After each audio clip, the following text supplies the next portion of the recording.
outnumbers Ukrainian troops, too. So we're going to dive even deeper into all of this and what the historical significance is of this summit in Alaska with retired Marine Intelligence Officer Hal Kempfer. Great to see you. Thanks for joining us. Great to see you, Anna. All right, so we are hearing Zelenskyy could be coming back to another Oval Office meeting, at least somewhere at the White House with Trump and some European leaders. What do you expect on Monday? Well, first, I hope it's going to be a lot better than the last meeting he had in the White House. You know, it's going to be very interesting coming in there. Going into it, President Trump, into the summit, I should say, President Trump said, if I don't get a ceasefire, this won't be a successful summit. And he came back. He did not have a ceasefire. And then a few hours after the summit, he changed tone and said, we're going to go for an overall peace agreement. Look, this territorial issue is not insignificant. Some would say it's bordering on insurmountable. Ukraine can't even give up that territory under its constitution. So that's a very big deal. And you brought up a very good point. It is a very slow pace that Russia is expanding into Ukraine. Some weeks back, Forbes said it would take 89 years at this pace for Russia to take Ukraine. Gives you an idea of just how slowly they're moving. Right. And during this heated debacle, as some even called it, in the Oval Office between Trump and Zelenskyy, he was saying, look, you can't trust Putin. He has defied so many agreements that we've had in the past. You can't trust this guy. But Trump said he was gambling with World War III. Listen to this. Right now, not in a very good position. You've allowed yourself to be in a very bad position, and he happens to be right about it. From the very beginning of the war. You're not in a good position. You don't have the cards right now. With us, you start having cards. Right now, you don't have. You're playing cards. You're playing cards. You're gambling with the lives of millions of people. You're gambling with World War III. You're gambling with World War III. Look, and some of the White House correspondents, the media that was following all this and there at the time, said that Zelenskyy was practically thrown out of the White House and was begging to come back in. Now, their relationship has been repaired, as we know, somewhat. What do you think their relationship is like? We remember it started to become repaired when Pope Francis passed away and there was the big funeral at the Vatican and that now iconic image with the two of them facing one another. But where does it stand today? You know, it's interesting. It really has changed a lot. And I want to put a lot of credit on President Zelenskyy. He has learned how to, dare I say, read President Trump. The language he uses, the way he uses it, his timing.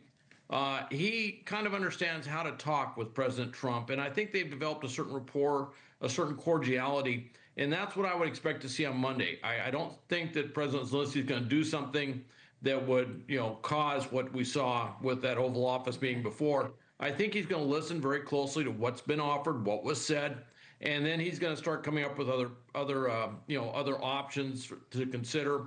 One thing he did come out today was very clear. He says, you know, we're not trading terrain or trading land for a peace offer, but he's also bringing up, and this is so true, in the past, you know, having a peace deal with Putin doesn't mean much. Putin simply bides for time, and then he does what he's going to do, and it's actions, not words, that mean something to Putin. That's where he pays attention. Yeah, and the concern was that even this meeting yesterday was further emboldening Putin, and he was just tapping the president along, and that is really yet to be seen, isn't it? Our war correspondent Robert Sherman has been doing some incredible reporting from Ukraine, and but before and after this summit, you know, there are air raid sirens going off in Ukraine, showing that these barrages from Russia are not letting up. What do you make of that? Oh, he's throwing everything he can. He's doing things on the front lines on the battlefield. He's doing these massive waves of missiles and drones going into Ukraine. What sometimes missed, though, is Ukraine's also been doing some very interesting stuff in Russia.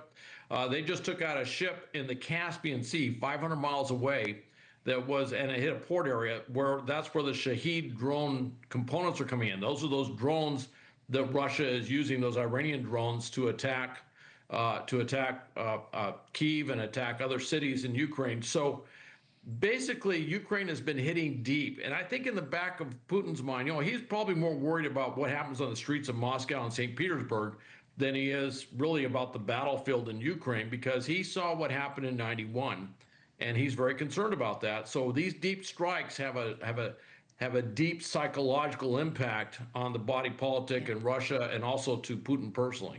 Now, look, Trump supporters say, look, no deal is better than a bad deal, and good deals take some time. But the president went into this meeting saying he wasn't going to have a second meeting unless there was a ceasefire that was agreed to, and there isn't.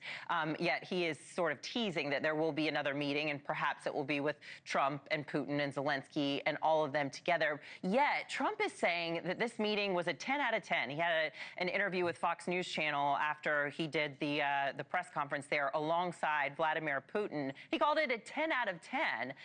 And some are wondering if this is part of the reason why. Take a listen to what Hillary Clinton said last week, and I'll put it all together. Listen. He could bring about the end to this terrible war where Putin is the aggressor, invading a neighbor country, trying to change the borders. If he could end it without putting Ukraine in a position where it had to concede its territory to the aggressor, if we could pull that off, if President Trump were the architect of that, I'd nominate him for a Nobel Peace Prize. So some would say this is even a political win for Trump. You know, her saying this ahead of it. Of course, she's couching it, saying she would nominate him for the Nobel Peace Prize if he was able to do this without Ukraine having to cede territory. But this is all part of the narrative here, isn't it? And then we also heard Putin say he perhaps would not have started this war if Trump had been in power rather than Biden. So is this just a political win? Is that why he's calling it a 10 out of 10? You know, he didn't want to come out of this being an unsuccessful. It was very clear he didn't want this to be an unsuccessful summit. So there's a little bit of spin factor, and there's been actually a lot of spin factors coming after the summit trying to explain. What we saw was no agreement. It wasn't clear what was agreed upon or what the proposals were. It was kept extremely vague. I think what really surprised everybody was that there was no press conference. There was no.